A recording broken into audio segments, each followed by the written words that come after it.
llegará un momento que va a decir: gracias, Señor, por no haberme dado todo lo que yo quería, porque me ibas a dar algo mejor.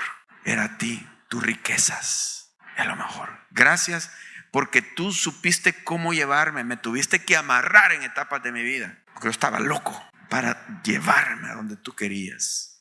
Dios siempre estuvo a cargo y en control.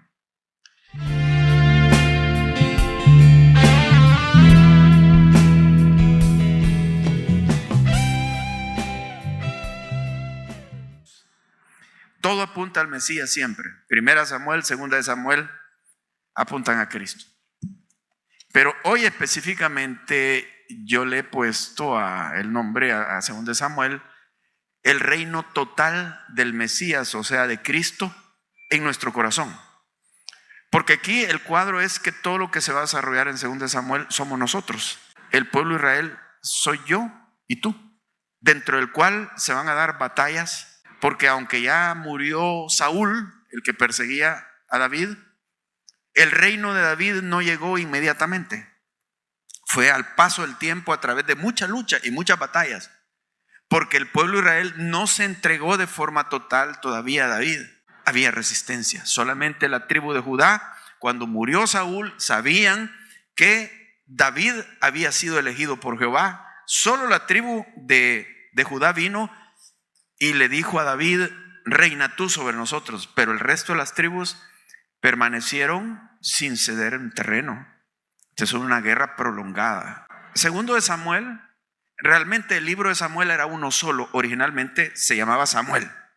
En algún momento de la historia, según he leído, cuando se hizo la Septuaginta, se dividió en dos libros: primero de Samuel y segundo de Samuel, para facilidad, para dejar en capítulo, porque cada uno de ellos marca una etapa de la vida de David.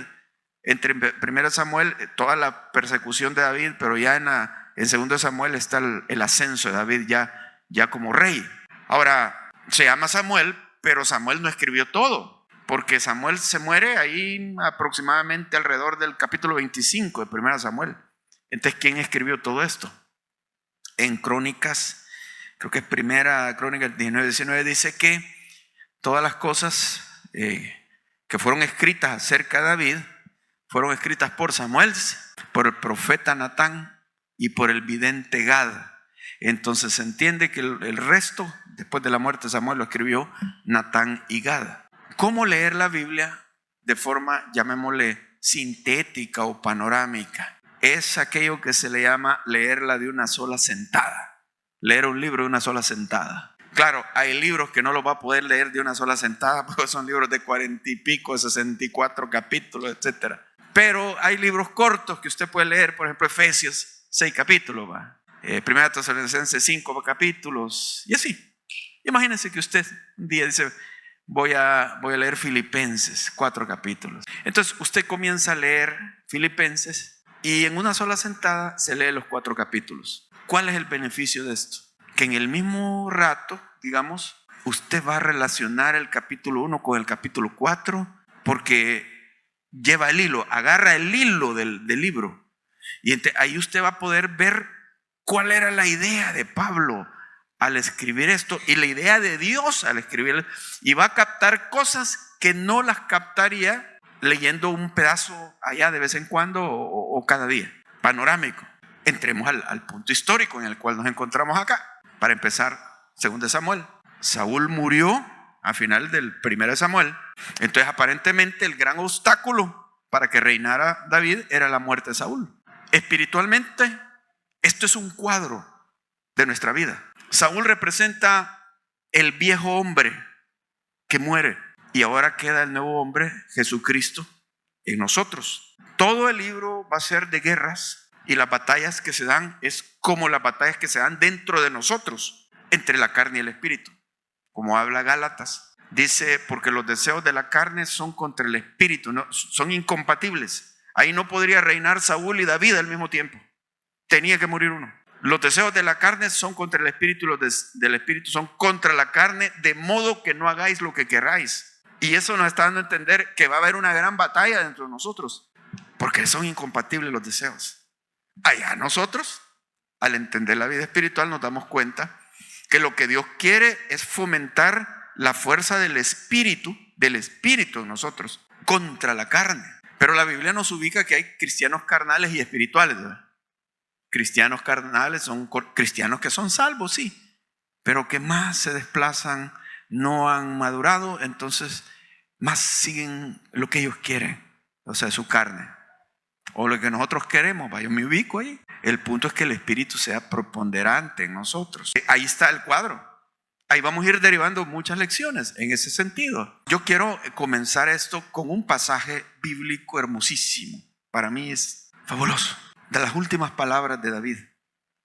Porque cuando hago un recuento de la vida de David desde el principio casi hasta el final, yo quedo maravillado. Creo que David es uno de los hombres de los cuales más se habla en la Biblia. En el Antiguo Testamento no he contado, no tampoco he leído, pero mi estimación es que el hombre de quien más se habla en la Biblia es Moisés, en el Antiguo Testamento.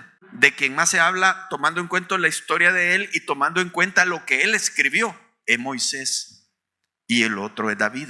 Entonces Dios los ha dejado para darnos tremendas lecciones sobre nuestra vida, porque la vida cristiana es de experiencias. La Biblia es de experiencias, no es teoría. Aquí está David, lo que vamos a leer en su fase final. Prácticamente, yo no sé si estas palabras las dijo estando en cama o medio sentado, pero ya es al final de su vida. Me llama la atención cómo también David a los 70 años ya estaba terminado. A los 70 años dice que estaba postrado y helado, o sea, frío.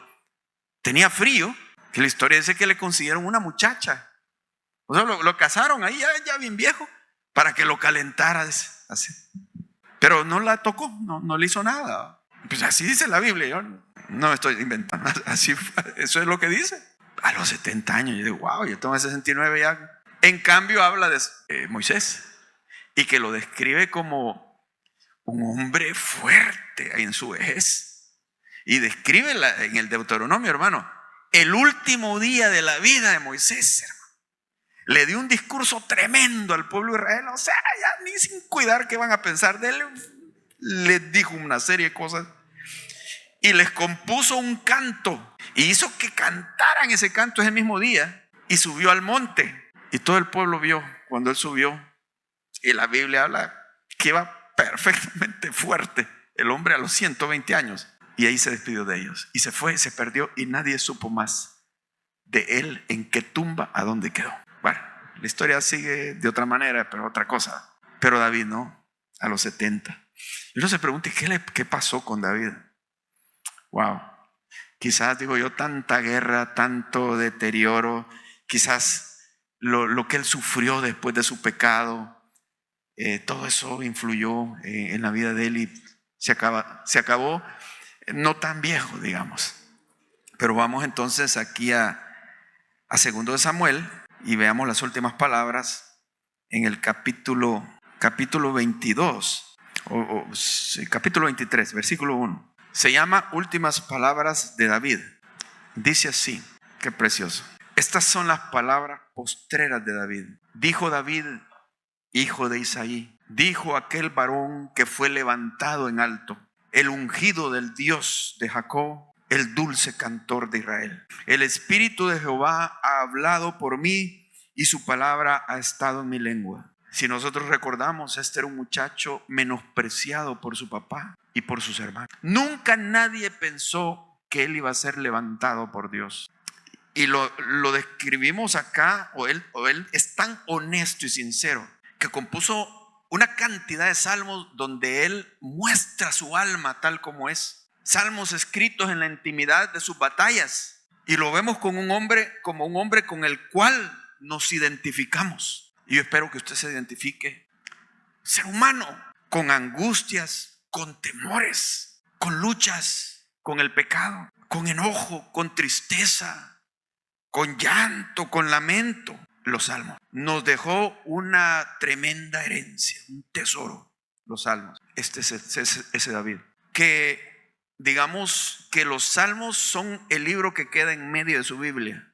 Si usted abre su Biblia por la mitad, encuentra los salmos. ¿Casualidad o qué? Está marcando que ese es el corazón de la Biblia, los salmos, escritos por ese hombre. que es lo más honesto posible sobre su vida, que a pesar de ser rey, tener ejércitos a sus órdenes, dinero, montón de esposas, pero él le decía a Dios: Jehová, solo en ti está callada mi alma, solo de ti viene mi salvación. Y como, no, pues, pero mis ejércitos y mis fuerzas y mis armas, solo Dios. Que a pesar de tener todo eso, él dependía del Señor como un niño necesitado de su papá. Así. Hermano, cuando vas a los salmos, espero que te veas a ti mismo, pero vas a encontrarte con Dios, así como David. Como Dios puede obrar en la vida de un ser humano, así como en David, en la vida tuya. Ahora, sigue diciendo, dice: el ungido del Dios de Jacob, el dulce cantor de Israel, el Espíritu de Jehová ha hablado por mí y su palabra ha estado en mi lengua. El Dios de Israel ha dicho, me habló la roca de Israel. ¿Quién es la roca? Jesucristo. Y es Jehová también, o sea, es el mismo. Habrá un justo que gobierne entre los hombres. Aquí está anunciando ya al Mesías. Aunque de él se dice en el versículo 1, el ungido del Dios de Jacob, prácticamente está diciendo el Mesías, el Machiach. De ahí es donde se deriva ungido. Pero entendemos que él no es el ungido exactamente. Pero aquí anuncia a Cristo. Habrá un justo que gobierne entre los hombres, que gobierne en el temor de Dios. Será como la luz de la mañana, como el resplandor del sol, en una mañana sin nubes, como la lluvia que hace brotar la hierba de la tierra. Y sigue. En otras palabras, hermanos, no sé cómo usted quisiera acabar su vida, los últimos años de su vida, como David, digamos, viendo a Dios, viendo al Mesías, como un vidente que ve más allá y ya viendo prácticamente los resplandores de la ciudad celestial, de la patria celestial. Ya como despidiéndose, sabe que esto es pasajero y que tiene que terminar su carrera viendo al Mesías, a Jesucristo, porque todo apunta a él. Cultive esa relación con él y con su palabra, ver al Mesías. Usted, no, pero para eso hace falta mucho tiempo. ¿Quién sabe? Hagamos esta relación. Mire este versículo de 2 Samuel. Y David iba adelantando y engrandeciéndose, y Jehová Dios de los ejércitos estaba con él. Ese es el resumen de 2 Samuel. Que David iba adelantándose y creciendo. David representa a Cristo. Es que eso es lo que se desarrolla en nuestra vida como cristianos. Juan el Bautista lo dijo así. Es necesario que Él crezca, pero que yo mengüe. Que Él crezca en mí, pero que yo mengüe. Es como David iba creciendo y adelantándose, avanzando. 2 Samuel está entonces describiendo ese proceso por medio del cual Jesucristo llega a tomar el control, pero total, de mi vida, pero total. No estoy siendo un aficionado cristiano o alguien que es una persona religiosa. Estoy para entregarme totalmente al Señor, a mi Señor, en todas las áreas. Aunque esto va a costar batallas que son descritas ahí en 2 Samuel y tiempo, porque no fue de una semana a la otra que se apoderó de todo el reino. Vamos entonces a ver un versículo que también me describe esta situación de lo que es el proceso de la vida cristiana. Esto Jesús se lo dijo a Pedro. Le dijo: de cierto te digo, cuando eras más joven, te ceñías e ibas donde querías. Es la inmadurez espiritual. Cuando era más joven, sí, claro, como cristiano, no necesariamente como cronológicamente joven, puede ser que sí, pero más como cristiano joven, te ceñías, te vestías, ibas donde querías. Pero cuando ya seas viejo, espiritualmente maduro, en otras palabras, extenderás tus manos, te ceñirá otro y te llevará donde no quieras. Ay, dirían algunos, pero qué feo esto que lo lleven a uno donde uno no quiere. Y si uno no quiere, pues no lo pueden obligar. Mi hermanito, mi hermanita, cállate la boca, porque así es la cosa. Si no has entendido el cristianismo. Y lo que estás en una religión, en una moda, en una saber, porque ahí van personas. Algunos puede ser que se asusten, pues no estaban pensando en esto. Pero es mejor pensarlo. ¿Qué es la madurez espiritual? No es, hermanos, que tú un día vas a sentir una gran unción espiritual y cosas que no quieres hacer hoy, pero se te va a despertar el deseo de hacerlas después. No se te va a despertar el deseo, ¿no? Tendrás que obedecer aunque no quieras. Y aquí lo dice: te llevará donde no quieras. Pero la madurez consiste en que lo haces aunque no quieras y decides creerlo aunque no quieras.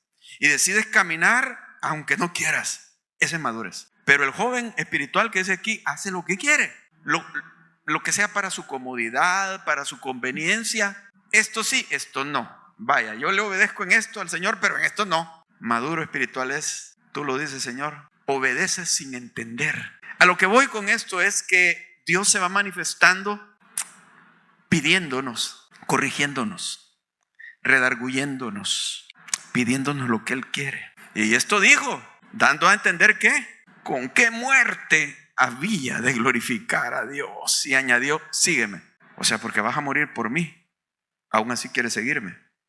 Ahí es donde uno entiende por qué los discípulos, cuando fueron azotados en el Sanedrín, dice la Escritura que salieron gozosos de que los hubieran azotado, porque dijeron que qué privilegio era haber sido tenidos por dignos de padecer por causa de Él. ¿Qué? Un privilegio que te hagan así lo decía.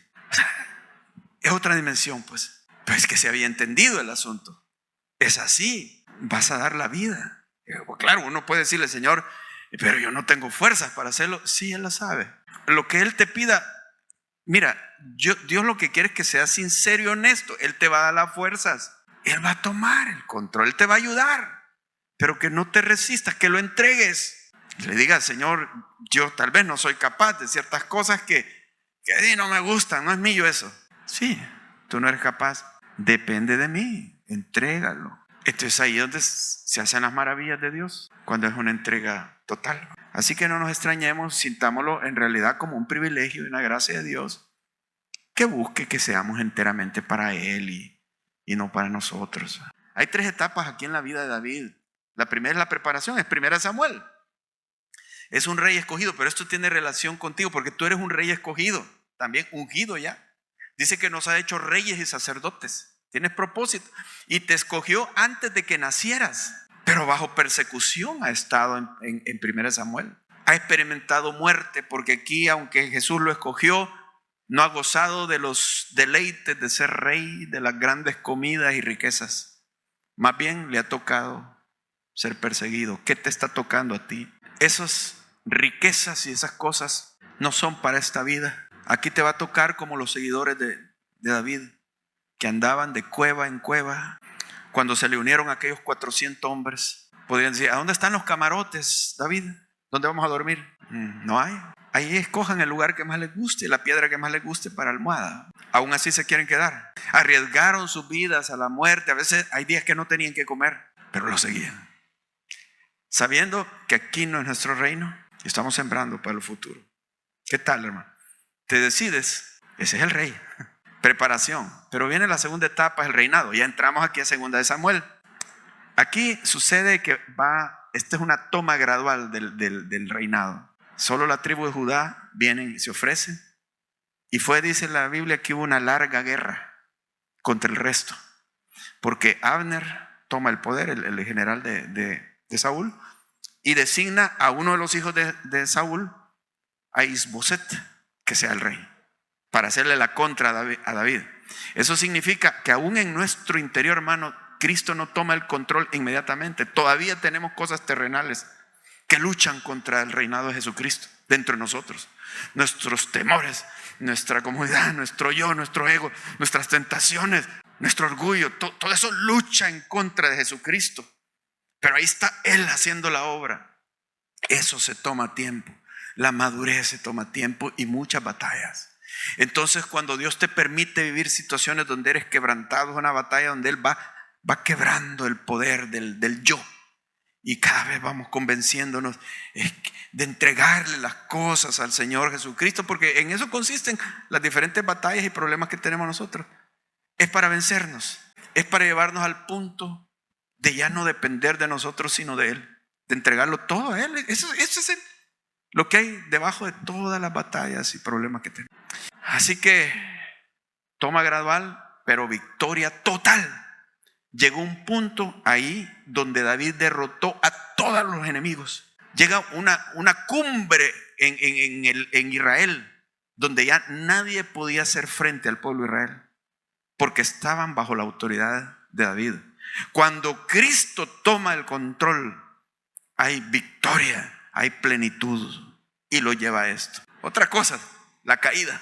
En el pináculo de su fama, David cae en pecado. Ahora pensaríamos, pero y entonces aquí el cuadro, ¿cómo se pinta? Porque él está representando, simbolizando al Mesías, a Jesucristo.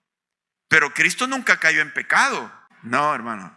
Dios lo usa para darnos a entender que de todos modos David no es el Mesías. Él simboliza al Mesías, pero no es el Mesías. Porque el indestructible es el Mesías. El perfecto es el Mesías, es nuestro Señor Jesucristo. No va a caer, pero de todos modos, con la caída de David, Dios nos va a enseñar muchas cosas a nosotros. Y una es que en la cima de su fama bajó la guardia.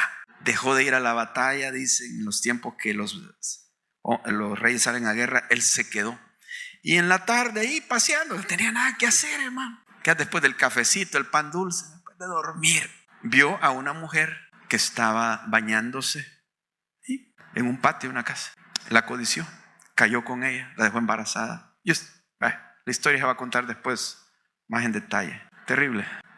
El dulce cantor de Israel, el que compone salmos, cayó. Hermanos, Dios nos quiere enseñar a nosotros también en todo esto. En el momento en que nos descuidamos y creemos ya que todos lo sabemos, ya no necesito ir yo tanto a la iglesia, no creamos que porque ya tenemos, una vez me decía una señora cristiana, yo tengo tantos años de andar, ya a mí ni el diablo me tienta ya, me decía. Así me decía la señora. Entonces ya como que, ya me lo puedo todo. Cuidado ahí, ¿verdad? Y aunque Dios vio su arrepentimiento, porque él cayó ante Jehová, se arrepintió, Dios lo perdonó, le perdonó la vida y lo dejó en el reinado. Pero sus hijos vieron eso, sus hijos. Y a sus hijos se les plantó una semilla, se les distorsionó su moral. Entonces de ahí en adelante, según de Samuel, se ve el desarrollo de la perversidad de sus hijos y cómo él sufrió todo eso y cómo él también no podía decirles nada. Es como que la cola pateada, o sea, perdió la autoridad moral con ellos. Bueno, entre ellos que el mayor violó a una de sus hermanas. Bueno, entre uno de sus hermanos se esperó sus añitos y dijo, me voy a vengar de este, y lo mató. El hermano mató al hijo mayor de David, a su hermano mayor, y después otro de los hijos ambicionaba el poder, quería ser el rey, y le hizo una revuelta a David, lo echó del reino y lo quiso matar, y lo buscaba para matarlo. Si los hombres de David no lo defienden, lo mata, y le violó a las concubinas en las tejas del palacio, a vista de todo el pueblo, las violó. ¡Wow! ¡Qué terrible, hermano! David sufrió todo esto. Pero bueno, ahí viene una cantidad de salmos, porque de todos modos, los santos a través de la historia, algunos van a pecar, que no debería ser así, pero y van a encontrar en los salmos el consuelo y la restauración de sus vidas. Ahí tenemos una cantidad de salmos para todas las necesidades. Cuando estás enfermo, cuando tienes angustias, cuando luchas con un pecado, cuando tienes temores que te abruman, busca los salmos. Ahí vas a encontrar el consuelo y la respuesta y la fortaleza. 4 productos al final de la vida de David y que tiene que ver tienen relación contigo. Uno es los salmos de David. En resumido es la confianza en Jehová. Que ojalá que al final de tu vida, producto digo ya al final, que tú confíes en Dios, que tú mires a Dios como no lo veías antes y que dependas de una manera absoluta de Él. Si antes no lo hacías, ahora sí. Segundo, los valientes de David. Esto era un tremendo propósito que Dios tenía. La formación de este grupo de hombres que fueron los que siguieron a David. Qué interesante cómo la Escritura describe allá en Crónicas el relato que dice que todos los días se unían hombres a David, igual como dice en el libro de los Hechos. Y cada día el Señor añadía a los que habían de ser salvos. Y lo seguían, y dice, hasta que se fue formando un ejército, dice, un ejército como de Dios. Dice, si yo me pongo a pensar, es que está dando a entender que era tal cantidad de hombres que se habían unido como un ejército de Dios, dice. El ejército de Dios son millones de millones. Cuando Jesucristo venga, vienen las nubes. O sea, van a ser cubrir de nubes de todos los millones que vienen. Entre ángeles y salvos. Dios te va a formar. En otras palabras, el andar, el seguir a Cristo, te va a convertir en un soldado de Cristo.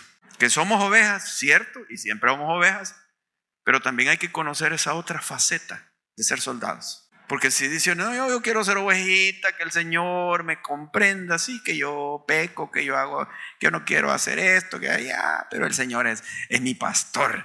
Y entonces nos agarramos lo de los versículos bonitos que hay ahí, ay. Y nos llegamos al punto donde Pablo le dice a Timoteo, sufre penalidades como buen soldado de Jesucristo. Y un soldado sufre, no tiene donde dormir, etcétera, sufre peligros. En eso nos queremos convertir. Entonces, hermano, el propósito de Jesucristo al llamarnos no es dejarnos como un grupito consentido de niños. Ay, pobrecito mi muchachito, ¿verdad? Un besito aquí, está sobando. ¿Cómo se siente el niño? ¿No quiere comer? No. ¿Pues qué es lo que quiere? Ay, vayan a conseguirle algo al niño, ¿verdad? Está gritando y no, vayan a consentirlo, no le digan nada. No es así, hermano, no es así el Señor. Jeremías le dijo, yo te escogí antes que naciera y te di por profeta a las naciones. Y dijo, ay. Así dice la escritura. Ay, soy niño. ¿Qué le dijo el Señor? No se le ablandó, o sea, le dijo, no digas soy niño, dice la escritura, sino que a todo lo que te mande irás. Eso es el Señor.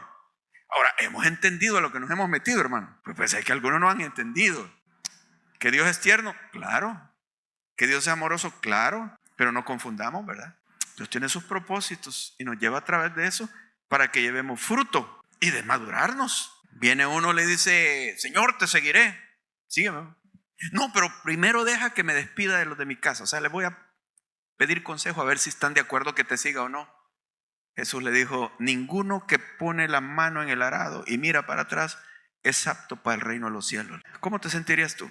Pues puede ser que alguien se sienta hasta aliviado. Ay, ya gracias a Dios que ya se fue el Señor y me dejó ya tranquilo a mi vida. Pero por otro lado, otros sentirían vergüenza. Se sentirían achicados que los haya dejado. Sentirían un vacío. Wow, no, mejor lo sigo. O sea, no sé, es que depende de cómo se valore al Señor y la vida. ¿Cómo lo valoras a Él? No es una afición que vas a agarrar por un rato. O un gran maestro que anda por ahí diciendo cosas bonitas. No hemos entendido el asunto. Tiene el reinado total, el mando total. Mi vida está en las manos de Él. Y si yo no lo sigo, voy a perder el propósito de mi vida. Yo voy a frustrar, voy a perder el tiempo aquí en la tierra. Si yo no lo sigo, un día se me va a pedir cuenta. Claro, podemos decir, somos salvos, sí, claro, por gracia. Pero se nos va a pedir cuenta. Yo les digo, no es que lo sigamos así por miedo. Pero la palabra dice que le sirvamos con temor y temblor, así dice el libro de Hebreos. Los valientes de David, usted es valiente de David, de Jesucristo. Y lo otro, la revelación profética de Cristo, veía a Cristo, a la que, como les decía, al final usted vea a Jesucristo. Y el lugar donde se construirá el templo. Al ver tu vida, Él te vio cuando naciste, tu infancia, tu conversión, con quién te casaste, qué tuviste, qué no tuviste. Él lo vio todo. Pero al final de tu vida vas a descubrir, pero ojalá que no sea al final, sino que antes, ¿va? Ojalá que estas cosas no las descubras con un respirador de oxígeno, ¿verdad? Ahí con un carrito, respirando oxígeno, o conectado con mangueritas por todos lados, y ahí te vuelvas espiritual y ahí entiendas, sí, Señor, sé que querías mi vida, ¿verdad? Ojalá que no sea así. Ojalá que sea antes y mucho antes que lo descubras. O no se está de acuerdo. Esto es lo lógico, ¿verdad? Que entiendas, tú eres elegido por Dios y llamado, al igual que David, para ser su siervo y el privilegio de ser rey y sacerdote. ¿O no? Así dice, que nos ha llamado para ser reyes y sacerdotes. ¿Cómo vas a despreciar este llamado? ¿Por qué? ¿Qué vale más para ti en esta vida que este llamado? Rey y sacerdote. No hay mayor privilegio que eso. Y ser elegido, y eres elegido no por los talentos que tengas. Siempre la respuesta es, no se sabe por qué te eligió. O sea, porque no tienes el talento para hacerlo, pero lo haces por obediencia. Es por la gracia de Él, 100%, no 99%, sino que 100%, la elección. Segundo, Dios siempre estuvo en control y usó tus circunstancias para moldearte. Te vas a dar cuenta que pasajes en tu vida es: ¿por qué sufrí aquello, Señor? ¿Por qué tuve que pasar? Dios estaba en control y Dios estaba viendo. Era parte de la formación que te estaba dando. No había de otra manera. Y cosas que no te las dio y que las deseaste toda la vida, tal vez: Señor, yo quería tener dinero, yo quería tener esto, y no te las dio. Tal vez algún predicador de la prosperidad venga y te diga: no, lo que pasa es que usted no lo está haciendo bien las cosas. Mire, confiéselo, decrételo, imagíneselo y pídalo y toda la cuestión, queriéndole doblar el brazo a Dios. No, Él manda, y si no te las dio, pues llegará un momento que va a decir: gracias, Señor, por no haberme dado todo lo que yo quería, porque me ibas a dar algo mejor. Era a ti, tus riquezas, es lo mejor. Gracias porque tú supiste cómo llevarme, me tuviste que amarrar en etapas de mi vida, porque yo estaba loco, para llevarme a donde tú querías. Dios siempre estuvo a cargo y en control. A pesar de tus fallas, Dios cumplirá su propósito. ¿O no ha fallado? ¿O no te has equivocado muchas veces? Nos duele reconocer cuando nos equivocamos. Ay, no es la decisión o no te equivocas tú. Claro, no lo vas a andar publicando, pero yo creo que cada uno debería de entender que se ha equivocado muchas veces. Bueno, tal vez alguien sea tan celestial y tan angelical que ya no se equivoca. ¿Por qué Dios permite que te equivocas? Para ti, para moldearte, para que sepas que solo Él es perfecto. Tú no eres perfecto, pero por eso tienes que caminar detrás de Él, con tu vista puesta en Él. Al menos dile: Señor, mis equivocaciones, llévalas a bien. Y Él lo hace, si tú dependes de Él. Y además, Él iba manejando el carro, aunque no parecía. Porque si tú lo hubieras manejado, te hubieras matado. Mira, hermano, has llegado a puntos donde estás en el borde de un barranco.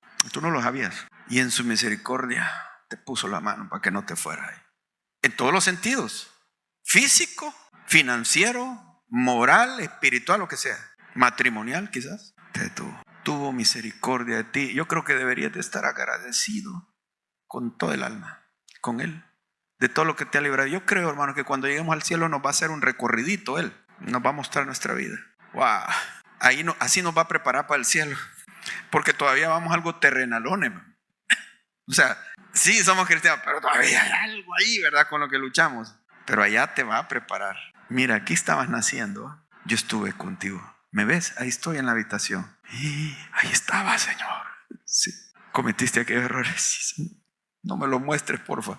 Tranquilo. Pero a lo que te lleva es que todo se lo debes a Él. Es que no tiene que quedar ni una pizca de ti en todo el trato con Dios. Ni una pizca de ego, de autojusticia, de vanagloria.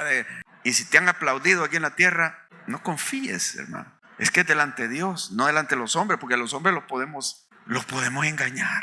Mejor di, cuando alguien te dé una alabanza, no sabe lo que está diciendo este hermano. No sabe. No se lo diga, pa. Solo mi Dios sabe. Que todo lo que te importe sea Él y la opinión de Él. En lo secreto, su grandeza te terminará abrumando.